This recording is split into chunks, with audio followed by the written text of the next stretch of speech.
Revisen si pueden ver la presentación, aunque creo que está cargando todavía.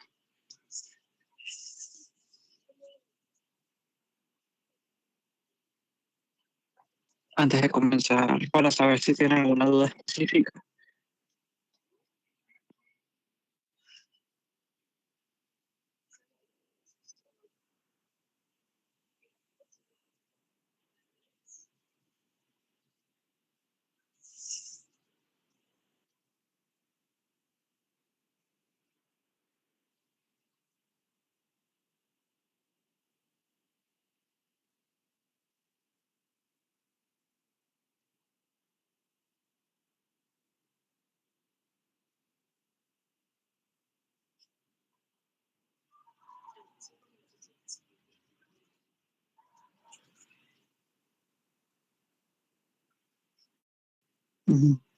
¿Pueden ver la presentación?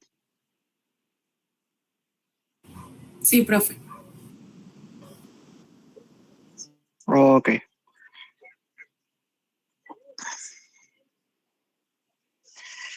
Perfecto. Bueno, muchachos, para hacer el repaso, vamos a revisar un momentito lo que serían las dos clases que vimos del tema, ya que realmente como que la mayoría de las preguntas por lo menos van a salir de allí, igual que por parte del seminario unos puntos muy claves. Pero les comento que igual la idea del repaso más que nada es revisar los conceptos básicos que me parecen más importantes que tengan con ustedes. ¿Ok? Me avisan si se sigue escuchando bien, si hay alguna interferencia, por favor. Bueno, con respecto a la primera clase, que es la parte de organización del sistema motor, de aquí lo que necesito que se lleven, más que nada, son los conceptos básicos asociados a los distintos componentes del sistema motor y que entiendan bien cómo interactúan las distintas porciones del sistema para ejercer una acción específica. Esta parte es muy general, no es que la vaya a preguntar de forma específica, pero por ejemplo aquí, porque sobre todo por lo menos en el quiz muchos les costó colocar Ok. ¿Sí me escuchan todavía? ¿Aló? Ahora se escucha mejor. Se escucha un pelo mejor. Ok, perfecto. Ajá, lo que estaba comentando, que esta parte de saber diferenciar estos conceptos, vi que a muchos les costó en el momento del quiz, porque justamente una de las preguntas salió de aquí, la parte de cómo es diferenciar lo que son los movimientos reflejos y los movimientos voluntarios. Porque justamente, ¿cuál es la diferencia entre uno y otro? El movimiento reflejo no es un movimiento que es mediado por la conciencia, no es un acto consciente porque no pasa por la corteza cerebral. Y como no es un acto consciente, entonces no es voluntario, sino que depende de un estímulo que tiene que ser adecuado en dos aspectos. Adecuado en calidad, que se refiere a el tipo de estímulo que se está ejerciendo para poder dar lugar a una respuesta refleja, y la parte de la intensidad, porque si un estímulo no es lo suficientemente intenso, no va a poder superarse el umbral por parte de los receptores a ese estímulo para que pueda darse la respuesta refleja. Entonces, esos dos aspectos muy bien importantes que los tengan en consideración, igual que la parte del sustrato de la que es el arco reflejo, porque ese sustrato anatómico, ese sí se nos va a preguntar, y ese les digo en el examen, por lo menos algo del arco reflejo se los voy a poner. Porque justamente, dependiendo de cómo se encuentre el arco reflejo en un paciente, puede verse alterado cuando hay alteraciones del reflejo, ya sea porque hay una respuesta excesiva de ese reflejo o porque haya una distorsión en la respuesta, ya que habla de la lesión en alguno de esos elementos que conforman ese arco reflejo. Es por eso que me interesa que lo internalicen bien. A diferencia de los movimientos voluntarios, que los movimientos voluntarios, como son una respuesta consciente, sí dependen de la respuesta por parte de la corteza cerebral, que ya de acuerdo al tipo de corteza cerebral involucrada o al área cortical involucrada en ese contexto, es que entonces el movimiento se va a realizar de una forma o de otra. Aquí similarmente es cuestión de entender la diferencia básica, pero esta lámina como tal no es que se las vaya a preguntar directamente en el examen, solamente que es algo que necesito que tengan en cuenta para poder diferenciar los tipos de movimientos. Ahora bien, de este concepto, ¿qué es lo que necesito que tengan en cuenta? Pueden tener un movimiento específico que, por ejemplo, puede ser la extensión del antebrazo sobre el brazo, y eso los músculos agonistas a ese movimiento, que es decir, que promueven o producen ese movimiento específico, sería el tríceps, porque es el que va a producir la extensión del antebrazo sobre el brazo. En cambio, la musculatura antagonista a ese movimiento, que es la extensión del antebrazo sobre el brazo, serían el bíceps braquial y el brachiorradial, porque esos músculos se oponen a ese movimiento. Justamente de acuerdo a si se activa un grupo u otro, es que entonces podemos hablar de acuerdo a un movimiento específico si esa musculatura es agonista o si esa musculatura es antagonista. Y al momento de que les coloco un reflejo en específico, por ejemplo, el reflejo miotático, lo que necesito que me sepan diferenciar, sobre todo porque no es lo mismo la musculatura que produce la extensión en ese miembro a la musculatura que ejerce la flexión, es que entonces en la respuesta refleja miotática, ¿qué pasa? Se estimula la musculatura agonista del músculo que se estiró y se inhibe la de la musculatura antagonista, que es por eso que en el esquema que vamos a ver un poquito más adelante de los reflejos, del reflejo miotático particularmente, que claro, lo ejemplificamos con el reflejo rotuliano porque es como el más, uno de los más comunes que usamos en la evaluación clínica, que es este. Recuerden que tienen el músculo extensor y el músculo flexor. En este caso, como se está estimulando el tendón del músculo rotuliano, que es procedente del cuádriceps femoral, se está estimulando a la musculatura extensora. Y al estimularse esa musculatura extensora, entonces la respuesta refleja va a estimular a la musculatura agonista extensora, mientras que inhibe a la antagonista flexora. Y esa diferencia me interesa que la tengan muy en cuenta. ¿Ok? De aquí, ¿qué es lo que necesito que se lleven? Uno sería el estímulo, es decir, lo que va a ser la fuente de el reflejo. Ese estímulo tiene que ser un estímulo mecánico, es decir, que es de adecuada calidad para producir el reflejo. Y tiene que ser con la fuerza suficiente para poder producir el estiramiento de ese tendón rotuliano. Es por eso que tiene que ser también adecuada en intensidad. Luego tienen la parte 1 de los componentes del arco reflejo, que sería el receptor sensorial. Ese receptor sensorial, dependiendo del tipo de reflejo, varía. Si es el reflejo miotático, viene a ser el uso muscular, mientras que si es el reflejo miotático inverso, sería el órgano tendinoso de Golgi, porque justamente ambos sensan estímulos distintos en ese tipo de reflejo específico.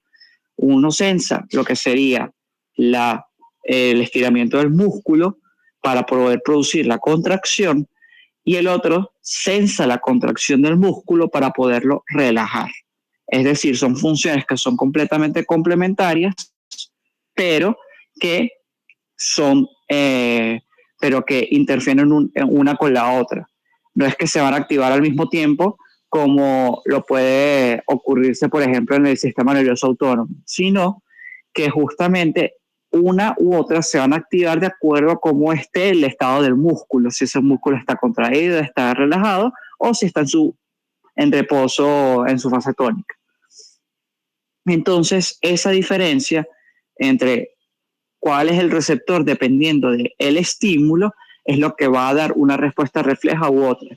Y es por eso que eso necesito que lo tengan en cuenta. ¿Cuál sería entonces el receptor del reflejo miotático? Sería el uso muscular.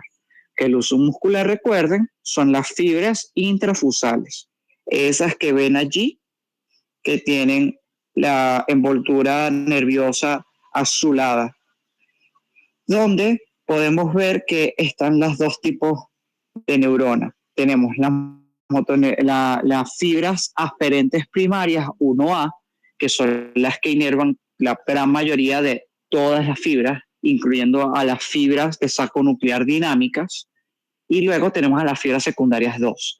Ambas conllevan la información sensitiva, pero ¿cuál me interesa que ustedes se lleven? Y esa es la que pregunto más: las fibras sensoriales primarias o sensitivas primarias, aferentes primarias 1A, porque esas son las fibras de conducción rápida. Recuerden que los nervios periféricos, dependiendo de su calibre y si están mielinizados o no, se van a clasificar en A alfa, A beta, A gamma, A delta, que esas son fibras motoras, por lo general, y las fibras sensitivas son las 1, 2, 3 y 4. Las fibras 1 son fibras gruesas, de gran calibre y bien linizadas. Es por eso que esa respuesta refleja va rápido, porque justamente responde a ese. En cambio, las fibras 2 son un poco más pequeñas, por lo que conduciría el impulso un poco más sensitivo. Vieron los distintos tipos de receptores de acuerdo a si son de respuesta rápida, de respuesta lenta, de adaptación rápida, adaptación lenta, porque cada uno se adecua a un estímulo específico. En este caso estamos interactuando con una modalidad sensorial distinta, que es la propiocepción. ¿Alguna duda hasta ahora? Ok. Y continuando con la clasificación de la musculatura esquelética, ¿qué es lo otro importante a tener en cuenta?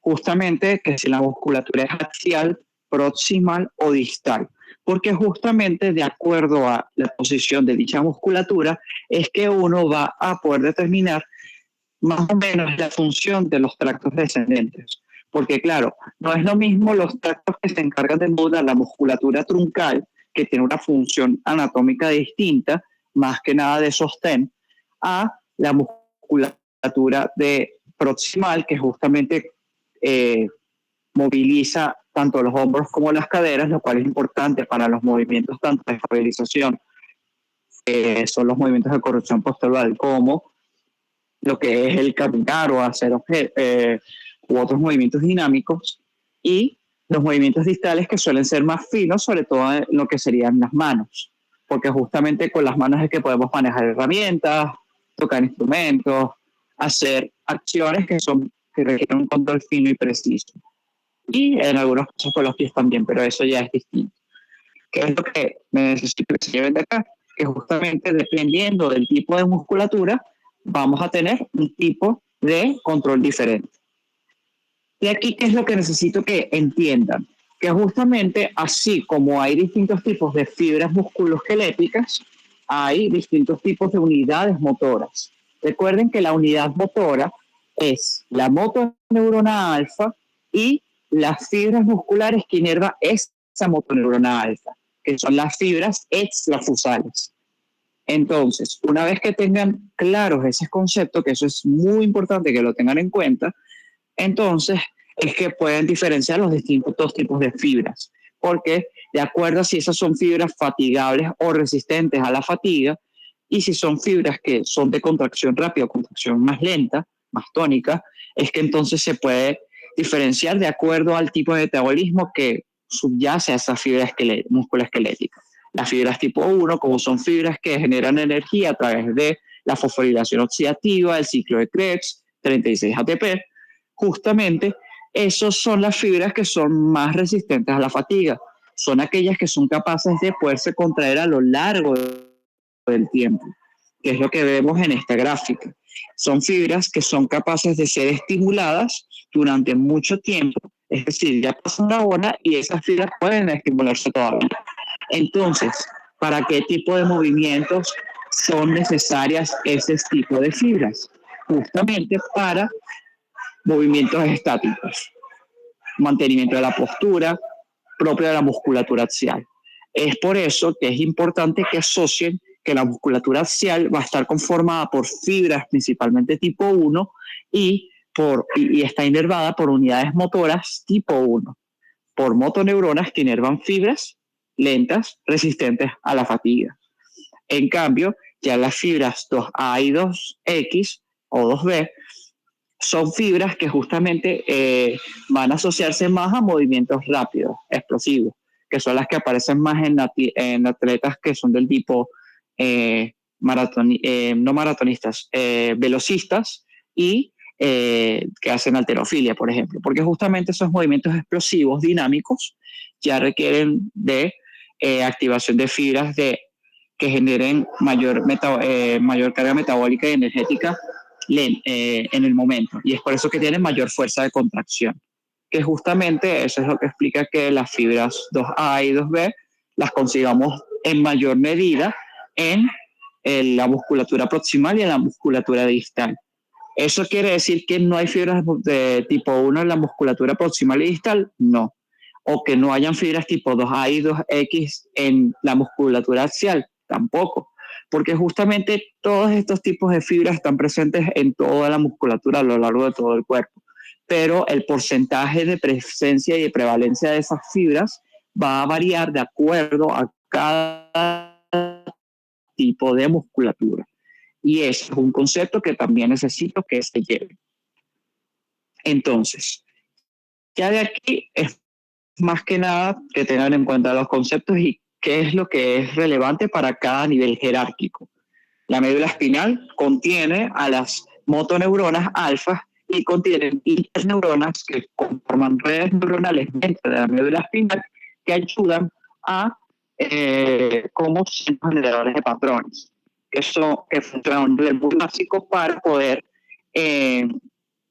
esquematizar o compartimentalizar esas respuestas de forma de que no es que se tenga que activar un músculo específico o que el cuerpo tenga que pensar de forma consciente, mira, necesito contraer solamente el sartorio para poder girar mi pierna. No, sino que simplemente agrupan esos grupos de músculos de forma sinérgica y eso es lo que permite que las respuestas posturales que vemos más adelante en la clase de tono y postura sean de grupos musculares específicos y que respuestas más complejas como lo es la marcha puedan ocurrir sin necesidad de que se esté considerando de forma consciente, sino que ya es un patrón que se ejecuta de forma prácticamente automática, que es un tipo de memoria que se llama memoria implícita, que depende de justamente la presencia de esos circuitos motores y es por eso que esa memoria implícita, que son de los movimientos aprendidos,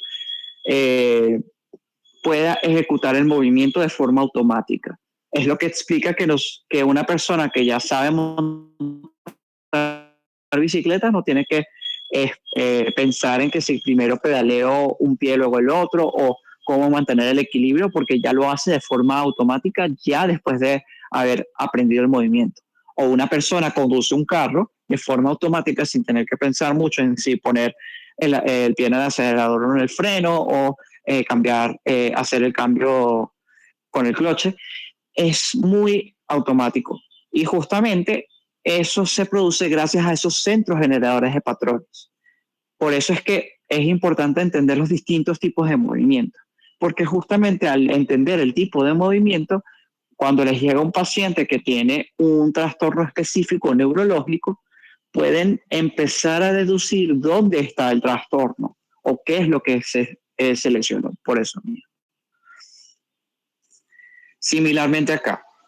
Aquí es para que tengan como que las funciones básicas de cada uno de los niveles jerárquicos, lo que son los patrones generadores centrales de patrones de la médula espinal y los circuitos locales, así como los que están presentes en el tallo cerebral, que también ayudan al control postural, los movimientos estereotipados y rítmicos, y la función de la corteza motora que ya se aboca más a la planificación y a la dirección de los movimientos voluntarios, así como a la iniciación. Lo que pasa es que dependiendo del área cortical que estemos trabajando, entonces varía el tipo de movimiento que se ejecuta. Para la planificación, piensen en las cortezas de asociación multimodal, como la corteza prefrontal. Para la iniciación, allí es que involucran tanto la corteza premotora como el área motora suplementaria, que dependiendo de esas diferencias ya más sutiles, es que entonces una u otra se encuentran funcionales. Y los movimientos voluntarios ejecutados de forma directa ya son controlados a través de la corteza motora primaria. Entonces, recordemos que tanto las motoneuronas alfa como las motoneuronas gamma se ubican en el asta anterior de la médula espinal. ¿Cuál es la diferencia entre la motoneurona alfa y la motoneurona gamma? Su clasificación como de acuerdo al calibre neuronal, porque ambas son motoneuronas que son mielinizadas, son neuronas que tienen una vaina de mielina, lo que permite una conducción rápida del impulso eléctrico nervioso. Pero la motoneurona alfa tiene un mayor calibre, lo que le permite conducir el impulso más rápido. Es por eso que esas son las que inervan las fibras musculares extrafusales, que son las que generan la contracción muscular del efector. En cambio, las motoneuronas gamma son motoneuronas de menor calibre, pero que inervan a las fibras musculares intrafusales y que al activarse al mismo tiempo que la motoneurona alfa es lo que activa el asa gamma. El asa gamma depende de la motoneurona gamma. Cuando yo les pregunte del asa gamma, tienen que trasladarse a cuál es la función de la motoneurona gamma durante el movimiento. Entonces, igual acá, de nuevo, englobando lo que es el concepto de la unidad motora y otro concepto que viene importante, como lo es la organización somatotópica. Organización somatotópica básicamente lo que hace, lo que da lugar es que dependiendo de la ubicación anatómica de la fibra neuronal o del cuerpo neuronal, entonces se asocia a la representación en ese sitio de un área corporal u otra. Es por eso que se llama somato de cuerpo, topos de lugar. De acuerdo al lugar del cuerpo que representan, entonces se ubican de una forma anatómica en específico. En este ejemplo lo que se evidencia es que las motoneuronas que inervan la musculatura axial y proximal se ubican más hacia medial, mientras que las motoneuronas que inervan la musculatura distal se encuentran hacia lateral. Y si se dan cuenta, también justamente diferencian el tracto corticoespinal anterior y el tracto corticoespinal lateral y los sistemas mediales y los sistemas laterales, o sea, el sistema medial y el sistema lateral, como de acuerdo a el tipo de musculatura que inervan. Entonces, musculatura distal está inervada por motoneuronas alfa del asta anterior de la médula espinal, que está más hacia lateral, y que son moduladas por el tracto corticoespinal lateral, así como el tracto rubroespinal, que forma parte del sistema lateral. En cambio, por parte del sistema medial, tenemos a los distintos tractos provenientes de estructuras del tallo cerebral, como el tracto vestíbulo-espinal, retículo-espinal, tectoespinal y oligoespinal. Aunque el oligoespinal no es algo que mencioné de forma directa, pero recuerden que existe, pero justamente se enfoca más en la modulación de la coordinación del cuerpo y la función de la oliva inferior es mucho más dirigida hacia lo que hace el cerebelo a través de las fibras trepadoras. Recuerden eso, porque las fibras trepadoras no vienen de ningún otro sitio, sino solamente de la oliva inferior. Entonces, nuevamente, motoneurona alfa, neurona de gran tamaño, mielinizada, que inerva fibras musculares extrafusales, mientras que la motoneurona gamma son neuronas de menor tamaño, mielinizadas, que inervan a las fibras musculares intrafusales que representan el uso muscular. Es por eso que la asa gamma tiene el nombre gamma, porque se basa en la motoneurona gamma.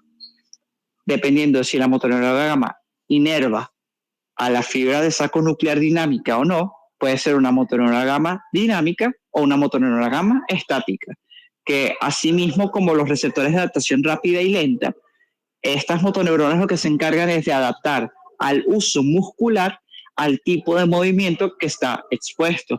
para permitir que ese uso muscular se mantenga sensando la longitud del músculo y por lo tanto mantenga la propiocepción activa durante todo el movimiento, ya sea un movimiento estático como lo es quedarse de pie o un movimiento dinámico como lo puede ser bailar o caminar.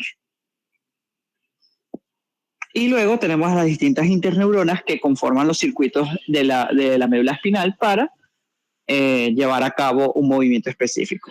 Si son interneuronas excitatorias, por lo general son glutamatérgicas, mientras que si son interneuronas inhibitorias, como se encuentra en la médula espinal, su neurotransmisor sería la glicina, a diferencia de las neuronas inhibitorias ya en tallo cerebral y lo que sería la corteza cerebral y diencéfalo, que ya son más GABAérgicas.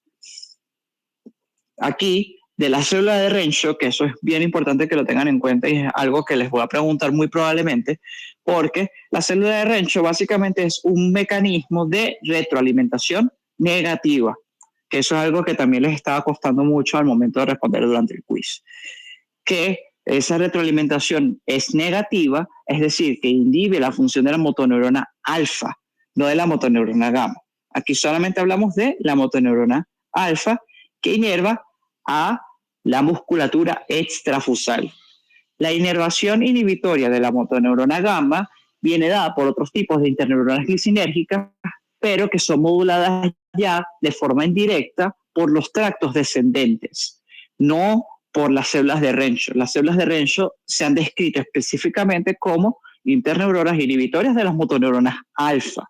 Y esa es una diferencia que tienen que tener en cuenta, porque ese mecanismo es para ayudar a que la musculatura se mantenga con un tono muscular que permita la realización de los movimientos voluntarios, no que impida la realización de los mismos en condiciones fisiológicas.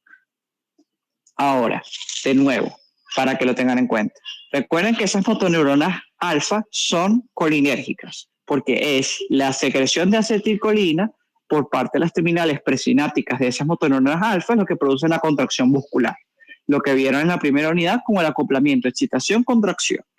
Entonces, de este esquema que necesito que entiendan de las motoneuronas alfa. Bueno, ¿aquí hay presencia de motoneuronas gamma? No. Es muy importante que lo tengan en cuenta porque justamente, ¿cuál es la motoneurona gamma? La que va a inervar a el músculo intrafusal, es decir, al uso muscular. Y en este caso, si bien el uso muscular está representado por el receptor, que es el que ven allí, es inervado, se muestra, es la inervación sensitiva, que es la fibra primaria 1A. Como se muestra la inervación sensitiva, que es la fibra primaria 1A, justamente, recuerden que la motoneurona gamma inerva las fibras intrafusales, mientras que la motoneurona alfa inerva las fibras extrafusales, que son las que están en rojo. Tenemos una motoneurona gamma alfa que justamente está inervando a la musculatura agonista y otra que está inervando a la musculatura antagonista. Y de acuerdo a cuál se activa durante el reflejo, es lo que se está viendo como que se estimula por el reflejo miotático y la otra que es inhibida por ese mismo reflejo miotático, pero ya de forma indirecta. Es por eso que diferencia lo que es las distintas sinapsis que están a nivel del centro de integrador, que el centro de integración viene a ser la médula espinal, para el caso del reflejo miotático en general. ¿Qué pasa? Hay partes de reflejos miotáticos o reflejos de estiramiento, sobre todo los que tienen que ver con los músculos de la cara, que no están integrados en la médula espinal, sino que están integrados a nivel del tallo encefálico. Porque recuerden que la inervación sensitiva de la cara viene dada por el nervio trigémino, mientras que la inervación motora, en su gran mayoría, viene dada por el nervio facial y en menor medida, sobre todo por los músculos masticadores, por el nervio trigémino. Entonces, esos reflejos trigémino-faciales o trigémino-trigeminales no se integran en la médula espinal, sino que se integran en el tallo encefálico. ¿Ok? Eso es una diferencia importante porque el centro de integración no es que sea algo que dependa específicamente del reflejo, sino que depende de dónde anatómicamente se ubica la respuesta. Como estos reflejos miotáticos y miotático inverso de los que estamos hablando se pueden estudiar mejor en musculatura que se ubica anatómicamente del cuello para abajo, inferior al cuello, Entonces, este tipo de reflejo miotático se integra en la médula espinal, mientras que aquellos reflejos propios de la cabeza y el cuello y que su inervación viene dada prácticamente por los pares craneales, entonces, ¿dónde están los núcleos de los pares craneales? En el tallo encefálico, al menos de lo que sería del tercer par al 12º par.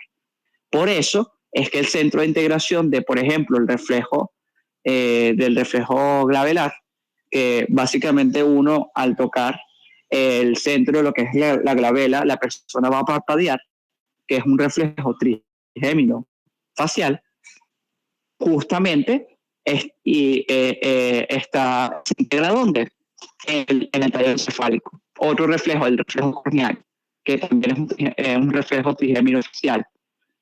Entonces, se estimula la córnea de forma sensitiva con un estímulo muy leve, se integra en el tallo encefálico y después ocurre la respuesta motora, que es el cierre del párpado.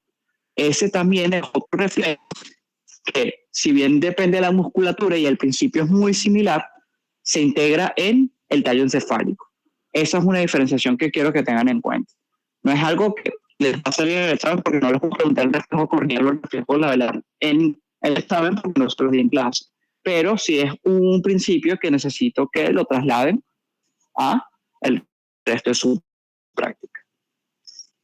Entonces, una vez que tenemos esto claro, recuerden los 5 elementos que pongan en el arco reflejo, porque de acuerdo a esos elementos es que entonces, si uno está lesionado, el reflejo no se va a dar adecuadamente y va a haber o hiporreflexia o hiperreflexia o inclusive arreflexia, porque va a depender de cuál es el sitio que se lesione. Entonces, eso por lo menos por acá. De aquí, ¿qué es importante? Bueno, por lo menos este concepto de lo que es el animal espinal. No es algo que les vaya a preguntar específicamente, pero sí es importante que lo tengan en cuenta. Justamente, ¿qué es lo que diferencia al animal espinal de las respuestas que muy probablemente salgan en el examen, que es la decorticación y la descerebración? Que justamente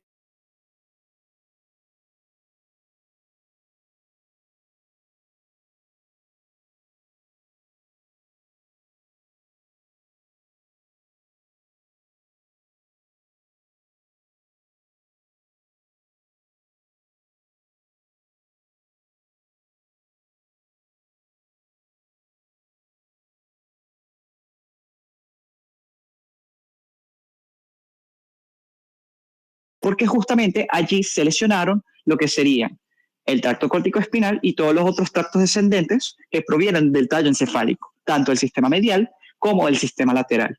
Por eso, ¿cuál es la única respuesta refleja que se mantiene? Las que vienen dadas por el reflejo miotático en la médula espinal. Es por eso que a la larga, como eso produce un síndrome de neurona motora superior, porque hay lesión del tracto córtico-espinal, entonces, si bien al principio puede haber un shock medular, porque la médula queda choqueada porque es como si tú le hubieses cortado la conexión a internet en ese mismo momento, primero resuelve el shock y después se adapta.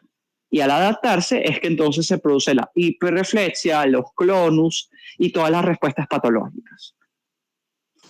Doctor, una pregunta. Ahora bien, en el examen había una pregunta que hablaba lo de la extensión, que era lo de cerebración, ¿no? Sí, si mal no me equivoco. Y entonces decía que la lesión se daba a nivel del tracto espinal. Allí yo había colocado que la lesión se daba a nivel supracolicular y preservaba el núcleo rojo, pero con lo que se veía lesionado era el tracto espinal, que sé que esa no era la respuesta, pero lo de la lesión supracolicular y la preservación del núcleo rojo, eso sí formaba parte de la respuesta a la pregunta. Sí, justamente, ¿qué pasa? Recuerden que lo que diferencia la decorticación de la descerebración es la altura de la lesión, pero justamente ya vamos para allá al momento en el que abordemos la parte de los reflejos anormales o esas respuestas posturales anormales, porque justamente esas son respuestas que son muy primitivas. en el ser humano. Primero se describieron en animales, pero en el ser humano pueden aparecer si hay lesiones lo suficientemente extensas. Y por lo general no suelen ser de buen pronóstico. Sin embargo, hay algunas causas que son reversibles y otras causas que son irreversibles.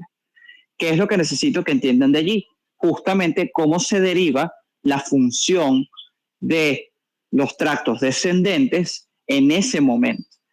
¿Cuál es la diferencia de esas respuestas de decorticación y de descerebración, o mejor dicho, de flexión anormal y de extensión anormal con respecto a el animal espinal? Que eso es lo que necesito que entiendan. Que justamente en el animal espinal, esos tractos descendentes, esa comunicación se encuentra lesionada, y esa comunicación entre los núcleos del tallo encefálico y de la corteza cerebral con la médula espinal se ve interrumpida. Es por eso que el reflejo miotático se puede ver preservado y el tono muscular puede verse aumentado, pero no porque está ejerciendo la acción los tractos descendentes del sistema medial o lateral, sino por la acción del reflejo miotático y la preservación del arco reflejo. Como ese arco reflejo está preservado, pero no está regulado, es por eso que hay hiperreflexia en este tipo de pacientes a largo plazo. En cambio, vemos cómo en este esquema aparecen los núcleos de la formación reticular y del tracto y vestibular, porque justamente de acuerdo a dónde está el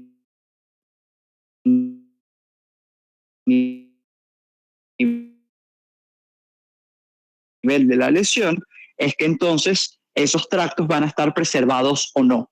Y dependiendo de cuáles son los tractos que están preservados, la respuesta varía. Que justamente eso es también lo que quiero ayudarlos a diferenciar, que son las distintas respuestas y las distintas funciones fisiológicas de cada uno de los tractos descendentes. ¿Qué es lo más importante que tengan en cuenta? Primero, si se decusan o no, porque de acuerdo a que si se decusan o no, sabemos si el tracto inerva a estructuras que son ipsilaterales, a donde se encuentra el núcleo, o contralaterales.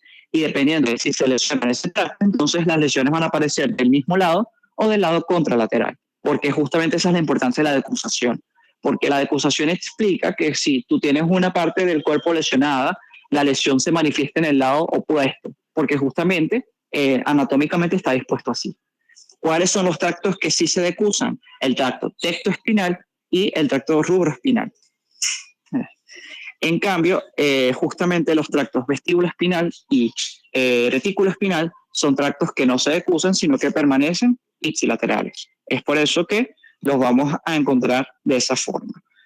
Y esos son los que forman parte del sistema medial. Tectoespinal, vestíbulo-espinal y retículo-espinal. En cambio, el rubroespinal se decusa y forma parte del sistema lateral. Porque si se dan cuenta, justamente, unos se ubican en un cordón medular anterior, mientras que otros se ubican en el cordón medular lateral.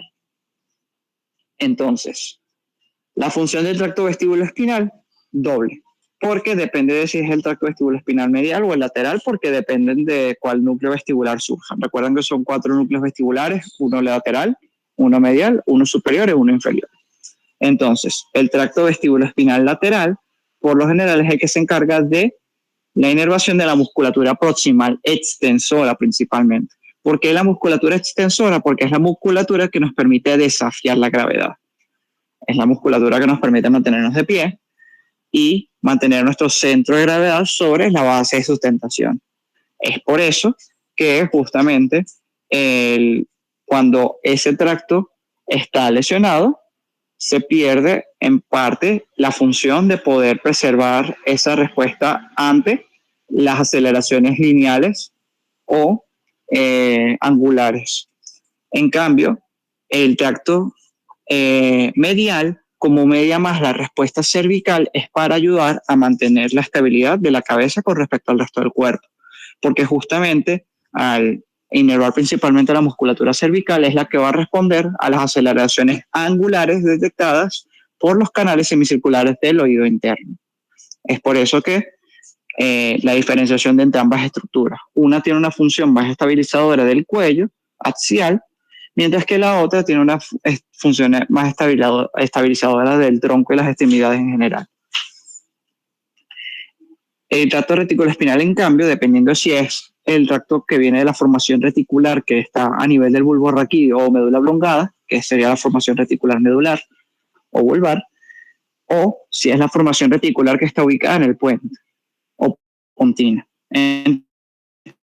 Entonces, como una aumenta el tono muscular y la otra lo disminuye, sus funciones complementarias. Sin embargo, se ejerce más de forma directa a través de las neuronas gamma, ayudando a modular esta gamma de forma indirecta.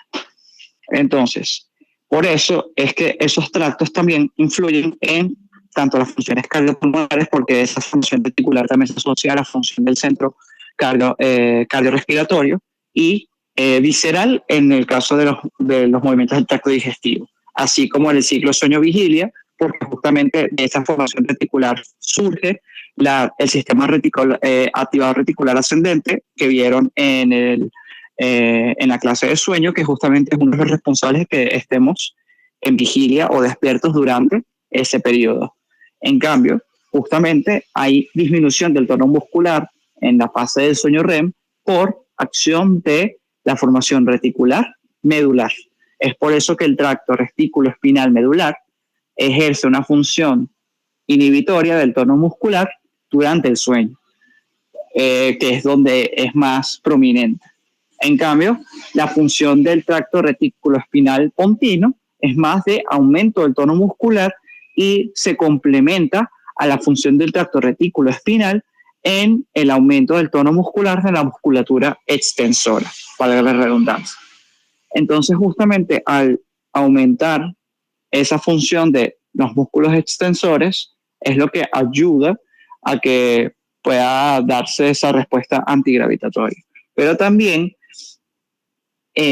la formación reticular contiene centros generadores de patrones, y esos centros generadores de patrones justamente son los que van a modular movimientos cíclicos y rítmicos, como lo puede ser la respiración. Es por eso que parte del centro cardiorrespiratorio forma y está imbricado con la formación reticular, como lo van a ver más adelante en la parte de regulación cardiovascular y regulación respiratoria, y lo que sería la función de la marcha, por ejemplo, porque justamente forman parte de los centros generadores de patrones que estimulan la marcha. Luego tenemos el tracto tectoespinal, que el tracto tectoespinal, como está asociado a los colículos superiores, que justamente son de los tubérculos cuadrigéminos, que es la parte más posterior del mesencéfalo, tenemos los colículos superiores, que son dos, uno izquierdo y uno derecho, y los colículos inferiores, que también son dos.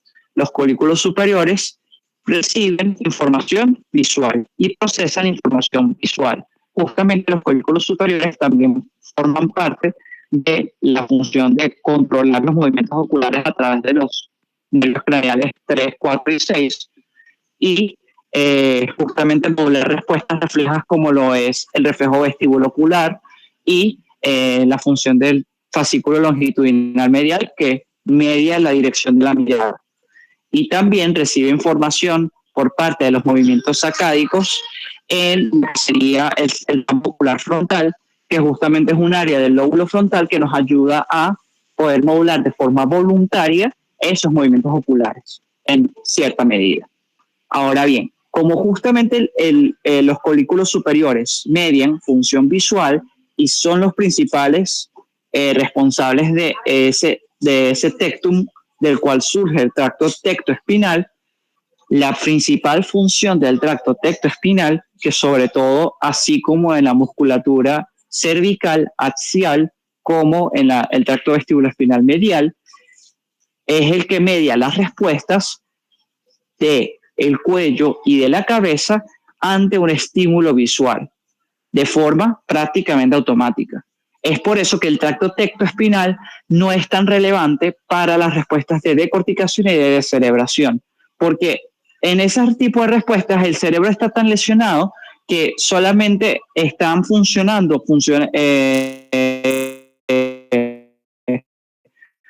solamente están funcionales áreas del cerebro que son más primitivas. Y es por eso que el tracto tectoespinal, como lo dijo su compañero anteriormente, no forma parte de la causa de por qué en la flexión anormal y en la extensión anormal hay una preservación de la respuesta extensora o flexora respectivamente, sino que su función se ve más relegada.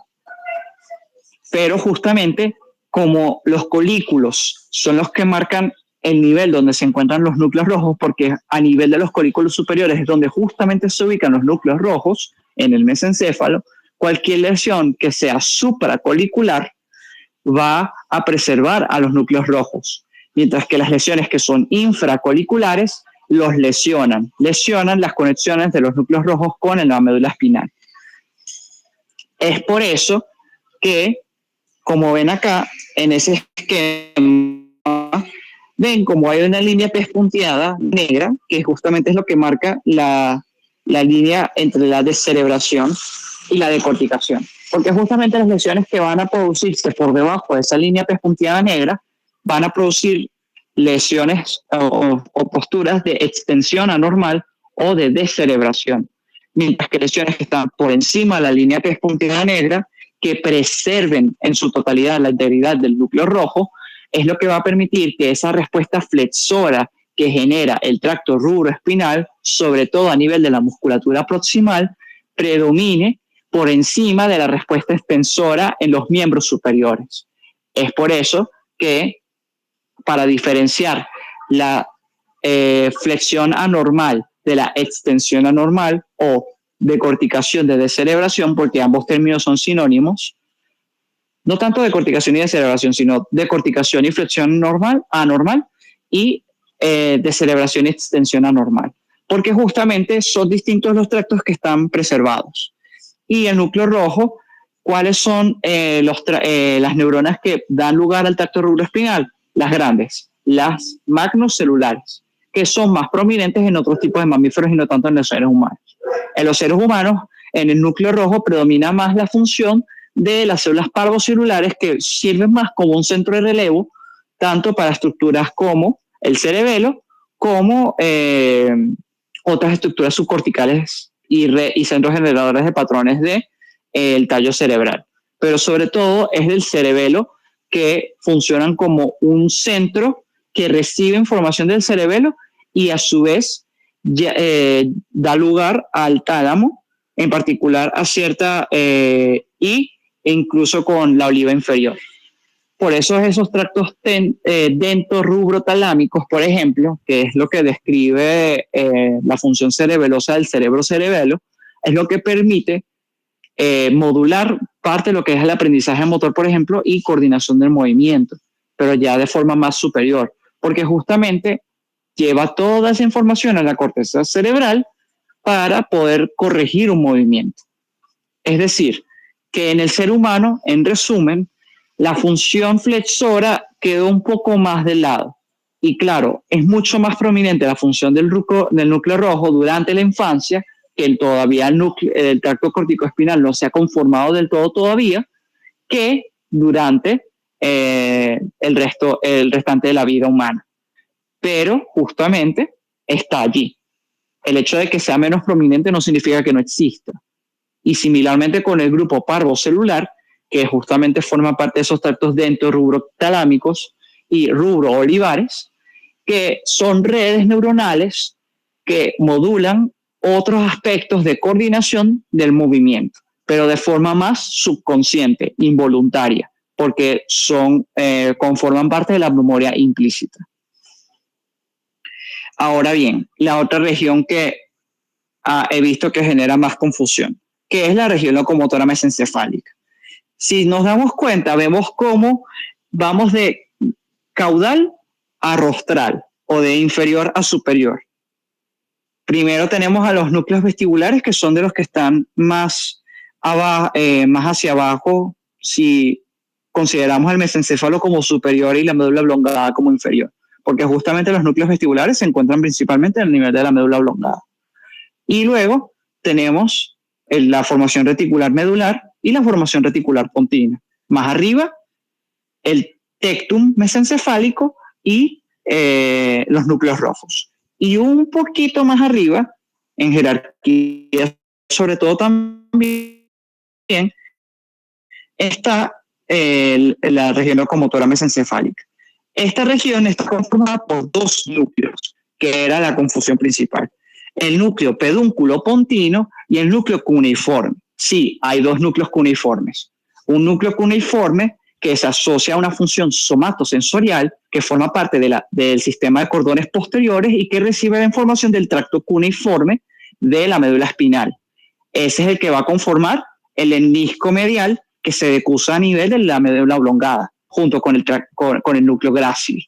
En cambio, el núcleo cuneiforme de la región locomotora mesencefálica tiene otra función, que es más orientada hacia lo que serían los movimientos rápidos, mientras que los movimientos lentos, la iniciación de movimientos lentos es más mediada por el núcleo pedúnculo pontino, porque justamente el núcleo cuneiforme tiene neuronas que son principalmente glutamatérgicas, mientras que el núcleo pedúnculo pontino tiene neuronas colinérgicas, GABAérgicas, dopaminérgicas, así como un grupo pequeño de neuronas glutamatérgicas. Es por eso que, por ejemplo, para originar movimientos rápidos, cuando caminamos rápido, se activa más el núcleo cuneiforme, mientras que para el inicio del movimiento y modulación de algunos de los centros generadores de patrones, está descrito, es el núcleo pedúnculo pontino. Ojo, igual eso ténganlo en cuenta para, por lo menos, sobre todo las preguntas que les pueda hacer yo. Ahora eso con esa parte. Y con respecto a la corteza cerebral, ¿qué principios sí me interesa que se sepan? Primero, que vean que que se salió de la presentación. Vean que el tracto córtico-espinal no se origina totalmente de la corteza motora primaria.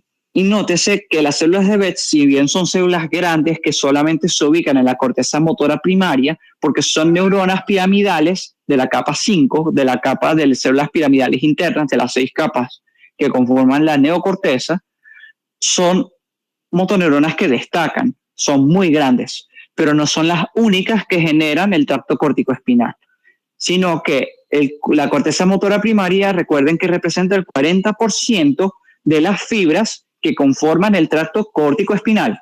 Eso es bien importante que lo tengan en cuenta. En cambio, el otro 30% viene de las cortezas premotoras y la área motora suplementaria, y el otro 30% de la corteza somatosensorial parietal, que sería justamente no la diapositiva que estaba ahorita, sino la siguiente. ¿Por qué es importante que tengan eso en cuenta? Porque justamente el tracto corticoespinal tiene una función principalmente motora, en el sentido de que es la que permite llevar la información del programa motor que elaboraron la corteza premotora y el área motora suplementaria